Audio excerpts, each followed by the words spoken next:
Ibrahim, Bang Hatta Taliwang, tokoh nasional, tokoh pergerakan di negeri ini. Bagaimana Abang melihat respon masyarakat acara kembali ke Undang-Undang Dasar 45?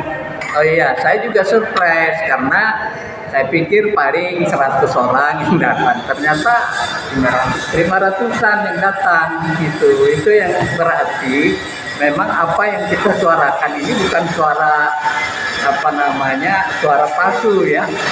Ini suara murni lah, karena apa yang saya sediakan juga nggak ada apa-apa kan. Saya hanya ngundang, tapi rupanya undangan itu disebar oleh teman-teman di WA. Jadi akhirnya pada tahu kali ya, jadi pada datang. Itu tandanya mereka ada harapan terhadap kembalinya Undang-Undang Dasar 45. Itu yang saya pikir. Tanpa dibiayain, dia sendiri kan gitu. Datang ke Ikhlas semua sendiri gitu. Jadi ya buat saya itu mengagetkan juga gitu. Dan banyak tokoh, profesor, jenderal pada datang kan.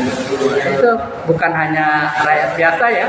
Jadi elit-elit banyak juga tadi yang datang itu. Mungkin bisa tadi misalnya Pak Samsir Siregar datang, Pak Jenderal Yayat Sudrajat datang, Pak Jenderal Dedi Budiman datang. Ini TNI-nya. Kalau profesornya banyak juga kan, selain Profesor Din Samsudin ada Profesor Sujatmiko. Itu Ketua Asosiasi Perguruan Tinggi Swasta se-Indonesia. Anggotanya mungkin 4.500 perguruan tinggi. Ada tokoh ulama yang tadi bicara itu pembina pesantren se-Indonesia, itu Pak Kiai Haji Badrudin. Malah dia akan anjurkan supaya deklarasi di berbagai pesantren. Jadi apresiasinya luar biasa. Terus aktivis itu kalau sama saya kan udah tahu, udah familiar mereka.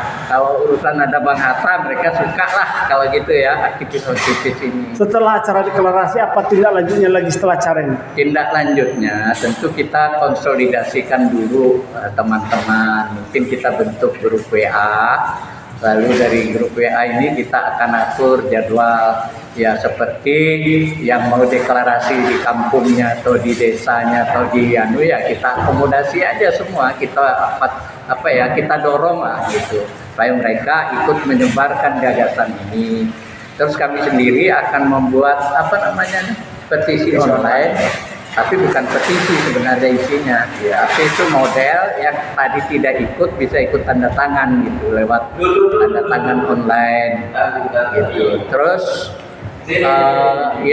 intinya sih sekarang kita menggalakkan, menyiarkan ke masyarakat lebih luas lagi, baik tentang masalah UUD 2002 yang sering jadi masalah ini, maupun kebaikan kalau kita memakai kembali UUD 45 misalnya. Itu harus disosialisasikan dengan bahasa yang bisa dimengerti oleh rakyat gitu.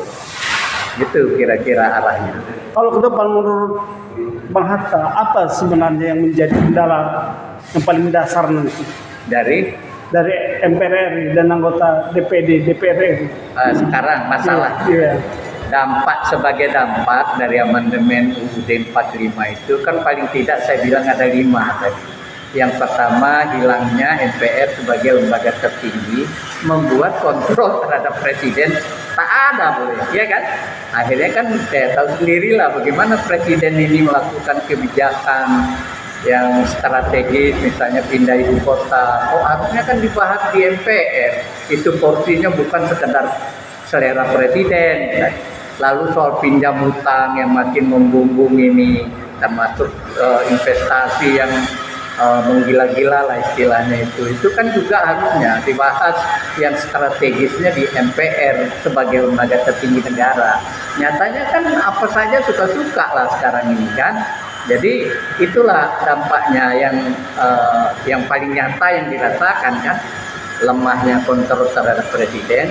Lalu juga tidak ada garis besar haluan negara, membuat tiba-tiba selera presiden bilang kita fokus ke kereta cepat atau infrastruktur misalnya. Ya kan infrastruktur itu kan betul seluruh infrastruktur sekarang dibutuhkan oleh rakyat? Apa itu yang prioritas? Itu kan harus dibahas. Ya gitu loh. Lah, belum lagi yang macet-macetnya segala kan. Nah, yang ketiga tentu masalah pilpres langsung ini yang harus kita evaluasi. Karena yang mengintrodusir pilpres langsung ini kan UUD tahun hasil amandemen itu kan. Dulu di dalam undang-undang dasar yang asli itu kan pilpres langsung itu sistemnya musyawarah perwakilan di MPR. Nah, padahal kita sudah punya wakil kan, yaitu DPR. Kok mesti harus ada 2 kali kita pungut suara rakyat kan gitu. Buat apa ada wakil itu? Kita optimalkan wakilnya sehingga pilpresnya menjadi murah meriah, tetapi bisa lahir pemimpin yang lebih berkualitas. Karena kalau di MPR diadakan kan seleksi calon pemimpin bangsa pasti ketat lah. Nggak mungkin orang ya tukang tambal ban lah istilahnya itu tiba-tiba muncul. Pasti marah lah Panglima TNI. Oh, kalau gitu calonnya mending saya, kata Panglima misalnya. Kan begitu. Artinya dijamin capres kita itu akan lebih baik lah disaring di MPR. Sehingga tokoh-tokoh kan banyak tokoh baik-baik di masyarakat ini. Termasuk Prof. Din kan tokoh baik. Tapi karena sistemnya diatur oleh partai, orang sebaik Pak Din nggak bisa naik. Ya kan? Banyak tokoh kita ini juga punya daftar tokoh-tokoh baik di masyarakat ini yang bisa jadi calon presiden. Tidak semata-mata apa suka-suka partai, dan partai ini kan jual beli terus. Kita dijadikan kambing jonge aja untuk, kau coblos ini. Tapi kita nggak tahu bagaimana proses orang itu kok tiba-tiba bisa jadi wapres lah, jadi apa, seolah-olah negara ini diatur oleh terbatas. Yang keempat itu masalah dari amandemen ini kan liberalisasi ekonomi ini. Ya, tahulah dampak dari liberalisasi ekonomi. Akhirnya kekuatan ekonomi numpuk pada segelintir orang. Hanya sekian persen, pemilik tanah sekian persen dikuasai oleh si A. Itu kan bukan tujuan kita bernegara ini. Sumber daya alam dikuasai segelintir orang. Itu kan juga bukan tujuan untuk mencapai tujuan kemerdekaan. Harusnya kan bisa diatur. Misalnya, kamu konglomerat wilayah koperasimu ini ya. Lalu kamu UMKM di sini kamu supaya bisa dapat rezeki bagus. Koperasi wilayah ini, ya kan? Terus dan lain-lain lah diatur secara ini. Itu cita-cita dari pendiri negara. Bukan kok diserahkan mentah-mentah dengan cara penguasaan begini, tambang si ini yang kuasai sawit si ini yang kuasai. Ini kan bukan itu maksud kita. Bagaimana mau sejahtera kan? Jadi itu dampak dari liberalisasi ekonomi yang diakomodir oleh Undang-Undang Dasar Amandemen. Nah, yang kelima, ini yang seringkali orang salah mengerti. Yang kelima itu kan di dalam Undang-Undang Dasar yang asli itu disebut presiden adalah orang Indonesia asli. Nah, tiba-tiba berubah jadi presiden warga negara, kan berbeda. Kenapa ada kata orang Indonesia asli? Itu karena mereka orang Indonesia asli itu dulu disebut inlander oleh Belanda. Inlander inilah yang terjajah. Kalau warga negara yang lain kan dia kelas 2 ditaruh sama Belanda itu. Mau Cina, mau Arab, apa semua kan kelas 2 ditaruhnya. Jadi dia boleh dibilang kelompok yang tidak teraniaya. Yang teraniaya ini ya bapak kita, nenek moyang kita, semua itu yang jadi korban. Makanya pendiri negara itu memberi privilege, keistimewaan. Karena kau yang terjajah, kau juga yang terlalu tertindas selama ini, kau yang berhak jadi presiden. Nah, meskipun urusan gubernur apa silakanlah mau orang mana kita agak longgar, tapi khusus presiden ini memang eksklusif itu, bukan rasialisme.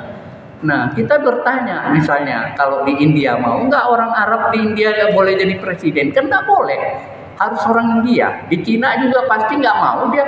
Misalnya keturunan Cina Hongkong nggak mungkin jadi presiden, pasti ingin Cina yang asli di sana gitu. Negara lain semua begitu. Jepang juga nggak mungkin orang Korea yang kaya di Jepang tiba-tiba mau jadi presiden, kan nggak bisa juga. Pasti ada privilege.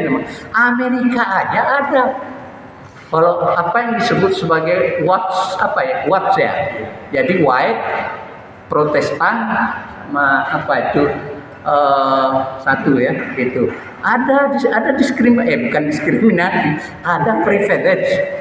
diberikan. Amerika negara biaknya demokrasi, diam-diam seolah-olah di sana itu yang boleh jadi presiden itu orang kulit putih, Protestan. Amerika kuasa WASP. Ya, itu ada itu. Itu artinya negara itu harus juga ada pagar-pagar yang kokoh. Nah, 5 hal ini yang antara lain yang paling strategis dari amandemen, dan karena itu kalau kita nggak kembali, suatu hari barangkali Indonesia ini bisa jadi kayak Singapura nanti. Karena yang punya uang ikut pilpres yang mahal ini nanti hanya mereka yang punya uang. Kita gembel-gembel pribumi ini nggak bisa. Kira-kira gitu. Sebagai penggagas kembali ke undang-undang asli, Ya, ya, Undang-Undang Dasar. 45 asli. ya. Harapan abang? Ya, harapan saya sih marilah kita semua yang sadar atas masalah strategis negara ini, cobalah untuk melaksanakan, ini kan pesan dari pendiri negara ini, Undang-Undang Dasar 45 ini adalah roh jiwa dari pendiri negara. Bukan sesuatu yang barang yang begitu saja untuk diselewengkan atau apa itu kan. Mereka kan bermufakat pendiri negara itu dulu, bahwa kita bernegara ini loh tujuannya, ini loh caranya, gitu loh. Sudah diatur semua. Nah, itu. Nah, jadi kita ya sebagai ini supaya tidak kualat, tidak dosa besar terus kita pelihara. Ya kita kembali aja ke pangkuan apa yang sudah diajarkan atau dipesankan atau sudah ditulis oleh para pendiri negara itu. Itu aja harapan saya.